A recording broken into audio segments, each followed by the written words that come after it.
ஒரு செயற்கைக்கோள் ஒன்று வானத்தை நோக்கி ஏவப்படுற காட்சியைத்தான் இப்போ நீங்கள் பக்கத்தில் பார்க்குறீங்க. இந்த செயற்கைக்கோள் சீனாவில் இருக்கக்கூடிய ஒரு செயற்கைக்கோள் ஏவுதளத்தில் இருந்து ஏவப்படுது. அதில் பார்க்கக்குள்ள எங்களுக்கு என்ன விளங்குது? சீனா ஒரு செயற்கைக்கோளை வானத்துக்கு அனுப்புது. என்னமோ ஆராய்ச்சி செய்ய போகிறார்கள் போல நடக்குது, ஏதோ தகவல்கள் எல்லாம் எடுக்க போகிறார்கள் போல நடக்குது. எனவே இது வழக்கமாக நடக்கிற ஒரு விஷயம் தானே என்று கேட்டிங்கன்னு சொன்னால் அதுதான் இல்லை. இது வழக்கத்துக்கு மாறான ஒரு விஷயம். அதாவது செயற்கைக்கோள் சீனா தான் ஏவுது, அது பிரச்சனை இல்லை. ஆனால் யாருக்காக ஏவப்படுதுன்னு சொன்னால் ஈரானுக்காக ஏவப்படுது. அதிலையும் ஈரானினுடைய இஸ்லாமிய புரட்சிகர காவல் படைக்காக இந்த செயற்கைக்கோள் ஏவப்படுது. இதனுடைய பேர் T01B. இதுதான் அந்த செயற்கைக்கோளினுடைய பேர். இனி இதில் எடுக்க போகிற படங்கள், வீடியோக்கள், காட்சிகள், தரவுகள் எல்லாமே இஸ்லாமிய புரட்சிகர காவல் படைக்குத்தான் சொந்தம். அவர்கள் தான் அந்த தகவல்களை சேகரிப்பார்கள். அதற்காகத்தான் இது ஏவப்படுது. அதென்ன ஈரானுக்கு தேவையான செயற்கைக்கோளை ஈரான் தானே ஏவணும், ஈரானில் வச்சு தானே ஏவணும். அப்போ தானே அதை கண்ட்ரோலில் வச்சுக்கொள்ள முடியும். அதை விட்டுட்டு சைனாலேருந்து ஏவினா எப்படி என்று கேட்டிங்கன்னு சொன்னால் அங்கே தான் இருக்குது விஷயம். இதுக்கு பின்னால் நிறைய ரகசியங்களும் நிறைய தகவல்களும் நிறைய மர்மமான ஒப்பந்தங்களும் இருக்குது. எனவே அதை பற்றி தான் இந்த காணொலியில் விரிவாக விளக்கமாக பார்க்க போகிறோம். இந்த தகவல்கள் எல்லாம் எப்படி வெளியில் வந்துன்னு கேட்டிங்கன்னு சொன்னால், இங்கே பிரித்தானியாவில் இருக்கக்கூடிய மிகவும் பிரபலமான ஒரு ஊடகம் ஃபினான்சியல் டைம்ஸ் இன்றைக்கு ஒரு வீடியோ கட்டுரை ஒன்றை வெளியிட்டு உலகத்துக்கே ஒரு அதிர்ச்சியை ஏற்படுத்தி இருக்கிறது என்று சொல்லலாம்.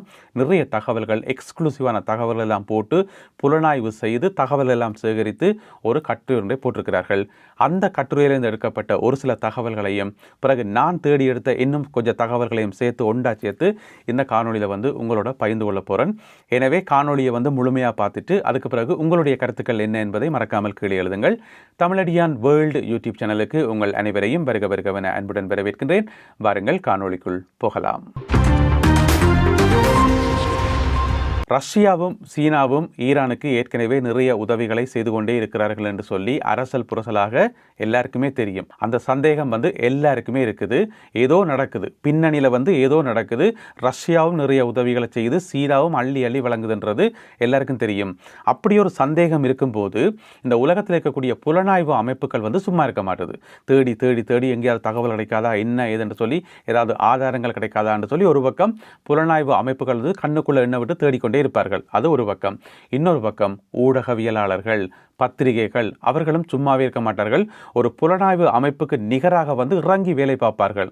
அந்த அளவுக்கு பத்திரிகையாளர்கள் உலகம் முழுக்க இருக்கின்றார்கள், புலனாய்வு பத்திரிகையாளர்கள். அந்த மாதிரி சில புலனாய்வு பத்திரிகையாளர்கள் எல்லா இடமும் போயிட்டு தகவல்களை சேகரித்து உருவாக்கின கட்டுரை, எழுதின கட்டுரை தான் இந்த ஒரு கட்டுரை. இதில் சொல்லப்பட்டிருக்கிற விஷயங்களை தான் ஒன்னொன்றா பார்க்க போகிறோம். முதலாவது சீனாவில் இருக்கக்கூடிய இந்த செயற்கைக்கோள் கம்பெனி எதென்று பார்த்தீங்கன்னு சொன்னால், சீனாவில் நிறையவே செயற்கைக்கோளை ஏவுகின்ற கம்பெனிகள் இருக்குது. அந்த கம்பெனிகள் பிரைவேட் கம்பெனிகளாக தான் இருக்கும் பெரும்பாலும். அந்த கம்பெனிகளுடைய வேலை என்னென்னு சொன்னால், செயற்கைக்கோள்களை உற்பத்தி செய்து அதை விற்கிறது, வாடிக்கையாளர்களுக்கு விற்கிறது. இப்போ உதாரணமாக ஏதோ ஒரு நாட்டுக்கு, இலங்கைக்கு ஒரு செயற்கைக்கோள் தேவை என்று சொன்னால், இலங்கை அதை உற்பத்தி செய்கிறதும் பார்க்க சீனாவிலிருந்து சீப்பாக வாங்கலாம். வாங்கி அதற்குரிய பார்ட்ஸ் எல்லாத்தையும் வாங்கி அதை செயற்கைக்கோளை பாவிக்கலாம். அந்த மாதிரி செயற்கைக்கோள்களை விற்கக்கூடிய நிறைய கம்பெனிகள் சீனாவில் இருக்குது. அந்த கம்பெனிகளை ஒரு கம்பெனி பீஜிங்கில் ஹெட் குவார்ட்டர்ஸை வைத்திருக்கக்கூடிய ஒரு கம்பெனி, அதனுடைய பேர் எர்த் ஐ கோ. இது சீனாவினுடைய தலைநகர் பெய்ஜிங்கில் இருக்கக்கூடிய ஒரு கம்பெனி.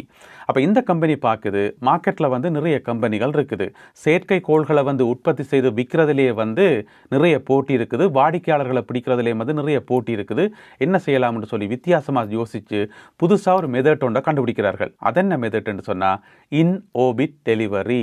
இன் ஓபிட் டெலிவரி என்று சொல்லி அப்படின்னா என்னென்னு கேட்டிங்கன்னு சொன்னால், அதாவது இப்போ செயற்கைக்கோளை ஒரு நாடு வாங்குதுன்னு வைங்களேன், அந்த வாங்குகிற நாடு அந்த செயற்கைக்கோளை வானத்துக்கு போகணும், பிறகு அதை கண்காணிக்கணும், மெயின்டெனன்ஸ் பண்ணணும்னு வைங்களேன்.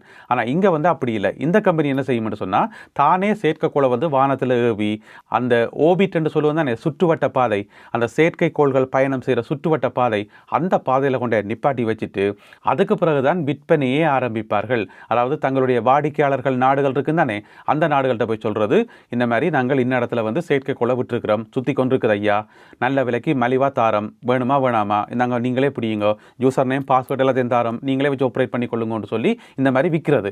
இதைத்தான் சொல்கிறது இன் ஓபிட் டெலிவரி என்று சொல்லி. அப்போ அது ஈஸி தானே, நிறைய நாடுகள் அதை விரும்பி வாங்கும். ஏன்னு சொன்னால் செயற்கைக்கோள்களை வாங்கி பயன்படுத்த வேண்டிய தேவை இந்த உலகத்தில் இருக்கக்கூடிய எல்லா நாடுகளுக்கும் இருக்குது, எல்லா நாடுகளுக்குமே இருக்குது. எப்படி நாங்கள் வந்து வீட்டில் வந்து சிசிடிவி கேமரா பூட்டியிருப்போமோ, எப்படி எங்களுடைய கைகளில் வந்து மொபைல் ஃபோன்ஸ் இருக்குதோ, இப்போ எல்லா நாடுகளையும் தான் மொபைல் ஃபோன்ஸ் பாவிக்கிறோம். அதுக்காக உலகத்தில் எல்லா நாடுகளும் மொபைல் ஃபோன்ஸை வந்து உற்பத்தி செய்தா இல்லை தானே? அதே மாதிரி தான் இந்த செயற்கைக்கோளும் எல்லா நாடுகளுக்கும் வந்து செயற்கைக்கோள்கள் தேவை, பல்வேறு தேவைகளுக்கு. தனியாக இராணுவ தேவை என்று மட்டுமில்லாமல் ஒரு நகரத்தினுடைய டிராஃபிக்கை வந்து கண்காணிக்கிறதுக்கு, குற்றங்கள் நடக்காமல் கண்காணிக்கிறதுக்கு, ஏன் விவசாய நடவடிக்கைகளுக்கு கூட செயற்கைக்கோள்கள் வந்து பயன்படுத்தப்படுது. எனவே அந்த மாதிரியான செயற்கைக்கோள்களை வந்து உற்பத்தி செய்து அதை வந்து ஓபிட்டில் வந்து சுத்த விட்டுட்டு அதுக்கு பிறகு வாடிக்கையாளர்களுக்கு விற்கிறது தான் இந்த கம்பெனியினுடைய பேர். இப்படி இருக்கும்போது ஒரு நாள் இஸ்லாமிய புரட்சிகர காவல் படைக்கு சில பல செயற்கைக்கோள்கள் தேவைப்படுது. அப்போ இந்த கம்பெனியோட போயிட்டு ஒரு ஒப்பந்தம் ஒன்று போடினோம். அப்படி ஒப்பந்தமெல்லாம் போடப்பட்டு வெற்றிகரமாக ஏற்கனவே வானத்தில் ஏவப்பட்ட இந்த T-01B என்று சொல்லப்படுகின்ற இந்த செயற்கைக்கோள் வந்து இஸ்லாமிய புரட்சிகர காவல் படைக்கு கொடுக்கப்படுது. இந்தாங்க நீங்களே வச்சிருங்கன்னு சொல்லி. அதில் இன்னும் ஒரு முக்கியமான விஷயம் இருக்குன்னு சொன்னால், இந்த எர்த் ஐ கோ இருக்கு தானே, இந்த கம்பெனியினுடைய வேலை வந்து செயற்கைக்கோளை வந்து வானத்தில் ஏவி விடுறது. அது மட்டும் தான் அவர்களுடைய வேலை. அதுக்கு பிறகு அந்த செயற்கைக்கோள் எங்கெங்கெல்லாம் திரியணும், என்னென்ன படங்கள் எல்லாம் எடுக்கணும், எப்படி அதை வந்து ஆப்ரேட் பண்ணணும்ன்றது எல்லாமே வந்து, அதாவது இந்த ரிமோட்டாக இருந்தோன்னா அதை ஆப்ரேட் பண்ணுற வேலை எல்லாத்தையும் வந்து தங்களுடைய இன்னும் ஒரு கம்பெனிக்கு கொடுத்துக்கிட்டாங்க, தங்களுடைய சக கம்பெனிக்கு கொடுத்துருக்குது. நீங்களே அந்த ஆப்ரேஷன் வேலையை பாருங்கன்னு சொல்லி. அந்த கம்பெனி எதுன்னு கேட்டிங்கன்னு சொன்னால் எம்போசட் என்று சொல்லப்படுற ஒரு கம்பெனி. அதுவும் ஒரு சீன கம்பெனி தான். அதனுடைய ஹெட் குவார்ட்டர்ஸும் வந்து பீஜிங்கில் தான் இருக்குது. எம்போசட் என்ற கம்பெனி. இந்த எம்போசட் என்ற கம்பெனி வந்து தனியாக சீனாவில் மட்டும் செயல்படாமல் நிறைய நாடுகளில் வந்து செயல்படுது. உதாரணமாக யூரோப்பில் செயல்படுது, லத்தீன் அமெரிக்க நாடுகளில் செயல்படுது, ஆசியாவில் வந்து நிறைய நாடுகளில் வந்து செயல்படுது. இந்த மாதிரி உலகம் முழுக்க இருக்கக்கூடிய, என்ன சொன்னால் ஒரு கமர்ஷியல் தேவைக்கு தானே, தடை செய்யப்பட்ட வேலை ஒன்றும் இல்லை தானே, கள்ள வேலை ஒன்றும் இல்லை தானே, கமர்ஷியலாக வந்து எல்லா இடமும் இயங்க முடியும் செயற்கைக்கோள் சேவைகள். எனவே கமர்ஷியலாக வந்து உலகத்தின் எல்லா நாடுகளிலையும் வந்து அனுமதி பெற்றுக்கொண்டு செயல்பட முடியும். அதில் எந்த விதமான பிரச்சனையுமே இல்லை. எனவே அந்த எர்த் ஐ கம்பெனியால் ஏவப்படுற நிறைய சேட்டலைட்டுகளை வந்து கிரவுண்ட் ஆப்ரேஷன் கீழே இருந்து கண்காணிக்கிறது வந்து இந்த எம்போசட் கம்பெனி என்று சொல்லி சொல்லப்படுகிறது. ஏன்னு சொன்னால் எம்போசட் கம்பெனிக்கு இந்த உலகத்தின் நிறைய இடங்களில் வந்து ஆஃபீஸர்ஸ் இருக்குது, அவர்களுக்கான அந்த நிலையங்கள் இருக்கிறபடியால் ஈஸி கண்காணிக்கிறதுக்கு. எனவே இஸ்லாமிய புரட்சிகர காவல் படைக்கு வழங்கப்பட்ட இந்த செயற்கைக்கோளை வந்து ஆப்ரேட் பண்ணுற பொறுப்பும் வந்து எம்போசட்டுக்கு கொடுக்கப்படுது. இதில் ஆச்சரியமான விஷயம் என்னென்னு சொன்னால், எம்போசட் வந்து ஈரானில் கிடையாது. ஈரானில் அதுக்கு ஆஃபீஸும் கிடையாது, ஒன்றும் கிடையாது. அப்போ எங்கேருந்து ஆப்ரேட் பண்ணுவீங்க, எங்கேருந்து கண்காணிப்பீங்களா? அங்கே தான் இருக்குது முக்கியமான சந்தேகம், அங்கே தான் இருக்குது முக்கியமான அதிர்ச்சியான தகவல். எனவே ஈரானுக்கு வெளியில் ஏதோ ஒரு நாட்டில் இருந்து, ஏதோ ஒரு நாடா அல்லது ஏதோ பல நாடுகளாக தெரியாது, எங்கேயோ இருந்தோண்டு இஸ்லாமிய புரட்சிகர காவல் படை இந்த செயற்கைக்கோளை வந்து ஆப்ரேட் பண்ணி அதன் மூலம் படங்கள் எடுக்குதுன்றதான் இங்கே இருக்கக்கூடிய அதிர்ச்சியான செய்தி. எனவே அமெரிக்க புலனாய்வு அமைப்புகளும் ஏனைய புலனாய்வு அமைப்புகளும் இப்போ தீவிரமாக சல்லடை போட்டு தேடி கொண்டிருப்பார்கள் எந்த நாட்டில் இருந்து இந்த ஆப்ரேஷன் நடக்குது, என்ன நடக்குதுன்னு சொல்லி. ஏன்னு சொன்னால் ஈரானுக்குள்ளே வச்சு ஆப்ரேஷன் நடந்தால் அது சாதாரண விஷயம். இஸ்லாமிய புரட்சிகர காவல் படை ஈரானில் தான் இருக்குது. ஆனால் ஈரானுக்கு வெளியில் செயல்படுதுன்றேக்குள்ள வந்து அது சாதாரண விஷயம் இல்லை. எனவே வந்து தீவிரமான தேடுதல் வேட்டை நடக்கும் என்று சொல்லி எதிர்பார்க்கலாம். அது ஒரு பக்கம் இருக்க, போன மாதம் மார்ச் மாதம் நடந்த சம்பவங்கள் எல்லாமே வந்து அதெல்லாம் சம்பவங்கள் இல்லை, சரித்திரம் என்று சொல்றக்கூடிய அளவுக்கு பல சம்பவங்கள் நடந்தது. மிக முக்கியமாக மத்திய கிழக்கில் இருக்கக்கூடிய கிட்டத்தட்ட அனைத்து அமெரிக்க பேஸும் வந்து அடிதான். தொடர்ந்து மாற்றி அடிதான்.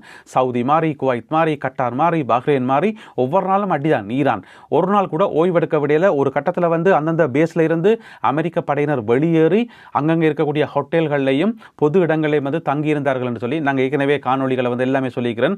என்னுடைய காணொலிகளை வந்து தொடர்ச்சியாக பார்க்குறவங்க எல்லாருக்குமே தெரியும். எல்லா தகவல்களையும் வந்து நான் சொல்லியிருக்கிறேன். எனவே அமெரிக்க இராணுவத்தினர் வந்து தங்களுடைய பேஸில் இருக்க முடியாமல் வெளியேறி போகிற அளவுக்கு ஈரான் தாக்குதல் வந்து மிக கடுமையாக இருந்தது. இப்போதான் தெரிய வந்திருக்கு இவ்வளவு தாக்குதல்களுக்கும் இவ்வளவு துல்லியமான தாக்குதல்களுக்கும் காரணம் இந்த சேட்டலைட் மூலம் எடுக்கப்படுற படங்கள் தான். சீனாவால் வழங்கப்பட்ட இந்த சேட்டலைட் மூலம் எடுக்கப்பட்ட படங்கள் தான் என்று சொல்லி. அதுலேயும் பார்த்தீங்கன்னு சொன்னால் எல்லாரையும் பயங்கரமாக ஆச்சரியப்படுத்தின சம்பவம் சவுதியில் இருக்கக்கூடிய பிரின்ஸ் சுல்தான் ஏர்பேஸ் மேலே நடத்தப்பட்ட தாக்குதல். அதில் ஒரே அடியில் வந்து ஒரு விமானம் வந்து சுக்குநூறாக உடைஞ்சு போச்சுது. 5 விமானங்கள் ரீஃபியூவலிங் விமானங்கள், 5 விமானங்கள் சேதம். அதில் வந்து பல படையினர் வந்து காயமடைந்தவர்கள் அந்த இடத்துல வந்து. எனவே பிரின்ஸ் சுல்தான் ஏர்பேஸ்ன்றது ஒரு சாதாரண ஏர்பேஸ் இல்லை, அது பெண்ணாம்பரிய ஏர்பேஸ். அதில் வந்து அமெரிக்க விமானப்படையும் அதே மாதிரி சவுதியினுடைய விமானப்படையும் சேர்ந்து ஒரு கூட்டு படைத்தளம் என்று சொல்லணும். அது வந்து பெரிய இடம். அதில் வந்து எக்ஸாக்டாக இந்த இடத்துல தான் விமானங்கள் எல்லாம் பார்க் பண்ணியிருக்குன்னு சொல்லி அதை குறி வச்சு ட்ரோனால் அடிக்கிறேன்னு சொன்னால் சாதாரண விஷயமா? எனவே நல்ல தகவல், பொருத்த தகவல்.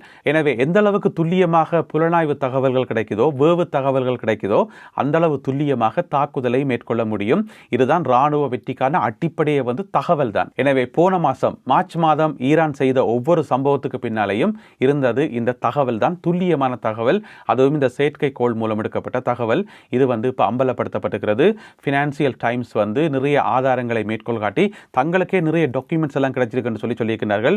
எனவே எங்களுக்கு என்ன விளங்குது என்று சொன்னால், சீனாவினுடைய உதவியுடன் ஈரான் நடத்திய அதிரடி வேட்டை தான் போன மாதம் முழுக்க நடந்த மத்திய கிழக்கினுடைய ஏனைய நாடுகள் மேலே நடந்த அந்த அவ்வளவு தாக்குதல்களும். இந்த செயற்கைக்கோள் வந்து தனியார் இராணுவ தளங்களை மட்டுமல்லாமல் அங்கே இருக்கக்கூடிய சகல வர்த்தக நிலையங்கள், அலுமினிய உற்பத்தி சாலைகள், இரும்பு உற்பத்தி சாலைகள் மற்றும் ஏற்றுமதி இறக்குமதி மையங்கள் என்று சொல்லி எல்லா இடத்தையும் வந்து புகைப்படங்கள் எடுத்திருப்பதாக ஃபினான்சியல் டைம்ஸில் வந்து செய்தி போடப்பட்டிருக்கிறது. இப்போ வெளிவந்திருக்கக்கூடிய இந்த தகவல்கள் எல்லாமே வந்து ஒரு முதல் கட்ட தகவல்கள் என்று சொல்லி நாங்கள் சொல்லலாம். இதிலே வந்து இன்னும் நிறைய தகவல்கள் இருக்குது. ஆனால் இந்த காணொலி வந்து நீளமாக போகிறதால நான் இதோட முடிக்கிறேன். இன்னும் ஒரு காணொலியில் வந்து மிச்ச தகவல்களை வந்து நான் உங்களோட பகிர்ந்து கொள்கிறேன். எனவே தொடர்ந்து வீடியோக்களை பாருங்க. அதோட இன்னும் ஒரு விஷயம் என்ன தெரியுமா?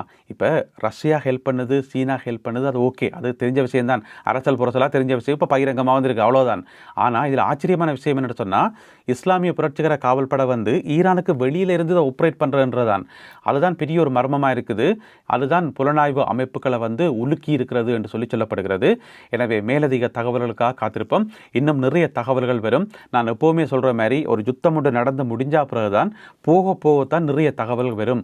உண்மைகள் எல்லாம் போகத்தான் வரும். அதிலே மிக முக்கியமாக அந்த ஈராக்கில் வந்து ஒரு விமானம் தாக்கப்பட்டு அதில் 6 அமெரிக்க வீரர்கள் வந்து கொல்லப்பட்டதானே, அந்த சம்பவம் வந்து இன்று வரைக்கும் மர்மமாக தான் இருக்குது.